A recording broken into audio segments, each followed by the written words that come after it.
Ya Simba visiwani Zanzibar baada ya kuwasili asubuhi jioni saa 10 hii nje ya uwanja wa Amani, viwanja vya mazoezi. Kikosi kimepata muda wa kufanya mazoezi na kamera ya mshike mshike ilikita kambi hapa kukuonesha kila ambacho kinafanyika kuelekea maandalizi ya nusu fainali ya kwanza ya kombe la shirikisho. Pata fursa ya kukutana na nyota wa kikosi hicho Che Fondo Malone, na alikuwa na haya ya kuzungumza. So we believe and we trust that everything will go well.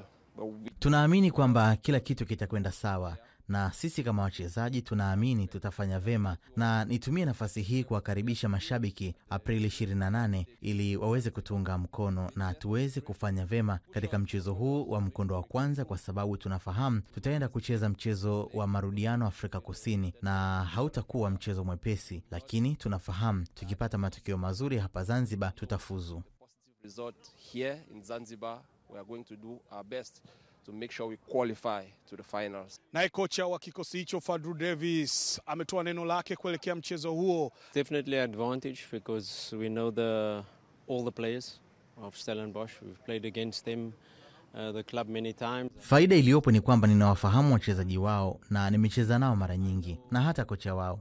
Ninajua nini cha kutegemea kwa kucheza Durban badala ya Cape Town au Pretoria. Hivyo hilo linanipa faida kubwa ya kuwafahamu vema. Lakini ni lazima wachezaji wafanye vema wakiwa uwanjani. 45,000 of them. Mashabiki wengi hawatakuwepo uwanjani. Najua hilo linaweza kuwahuzunisha kwa sababu walikuwa na chachu kubwa kwetu kupata matokeo tunapokuwa dimba la Benjamin Mkapa. Them are missing the opportunity to watch the semi-final, so that's very disappointing for them because they have been our driving force. They have created this home mentality at the Benjamin Mkapa Stadium.